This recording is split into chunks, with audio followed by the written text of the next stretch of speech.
Hello student, आज हम BSc third year की ऑर्गेनिक केमिस्ट्री में आपका पढ़ेंगे हेट्रोसाइक्लिक कंपाउंड। देखो आपके पास बीएससी थर्ड ईयर है organic chemistry.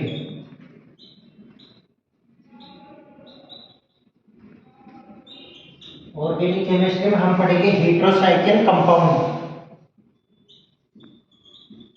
Heterocyclic compound.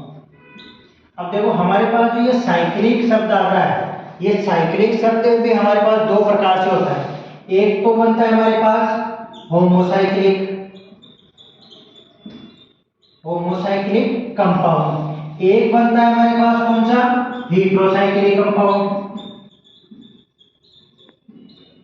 Heterocyclic compound. अब देखो हमारे पास जो एक तो शब्द आ रहा है होमोसाइक्लिक और एक आ रहा है हमारे पास हेट्रोसाइक्लिक। होमोसाइक्लिक क्या होता है, जिसमें हमारे पास क्या हो, सेम एटम हो, मतलब सेम एटम हमारे पास प्रेजेंट हो। जैसे हमारे पास रिंग है, ऑलमोस्ट हम ये देखते हैं कि जो बेंजीन रिंग होती है उसमें हमारे पास जो कार्बन कार्बन कार्बन कार्बन से ये क्या बनी होती है, रिंग बनी होती है। मतलब हर कार्बन कार्बन आपस में मिलकर क्या कर रहे हैं, एक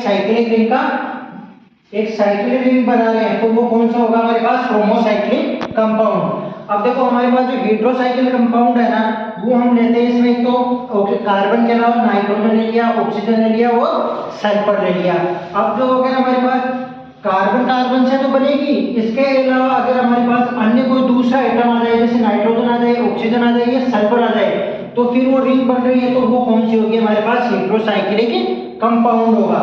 जैसे हमारे पास ये जरूरी नहीं है कि 6 मेंबर रिंग ही हो, 5 मेंबर रिंग भी हो सकती है। अब जैसे अगर 5 मेंबर रिंग के लिए हमारे पास यहाँ पर एन आ गया, और ये देखो कार्बन कार्बन के अलावा कार्बन कार्बन कार्बन और इसके साथ ही क्या आ रहा है हमारे पास, एक नाइट्रोजन एटम आ रहा है।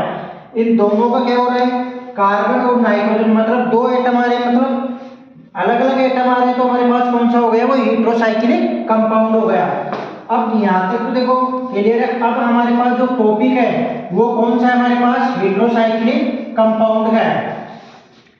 अब हेट्रोसाइक्लिक कंपाउंड तो हमने देख ही लिया कि हमारे पास क्या होगा, ये हमारे पास जो कार्बन के अलावा अन्य कोई दूसरा एटम आए तो वो आपका हेट्रोसाइक्लिक कंपाउंड कहलाएगा।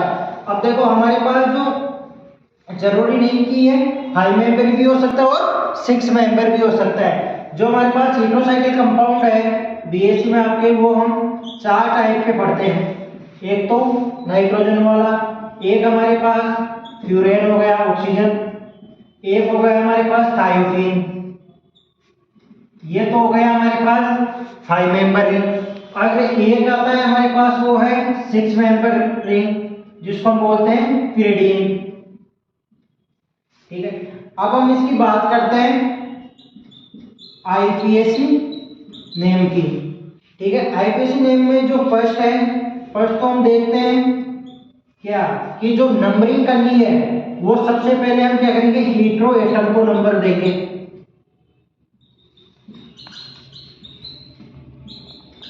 हम सबसे पहले तो हेट्रो एटम को क्या देंगे, नंबर देंगे। जो दूसरी बात आती है वो आती है कि जो हमारे पास अगर एक तो होती है 5 मेंबर रिंग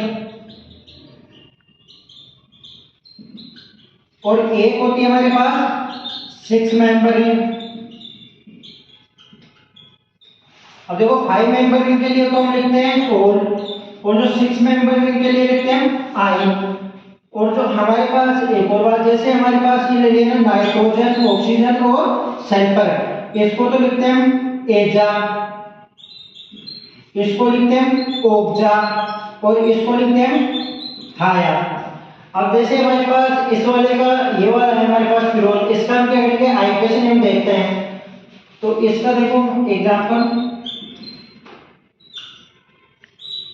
ये नाइट्रोजन और यहाँ पर H। अब नंबरिंग तो कहां से करूंगा मैं, इस वाले से करूंगा 1 2 3 4 और 5। अब देखो नाइट्रोजन के लिए तो हम क्या लिखते हैं, एजा, और प्लस 5 मेंबर रिंग है तो ओल, तो ये होगा हमारे पास एजोल।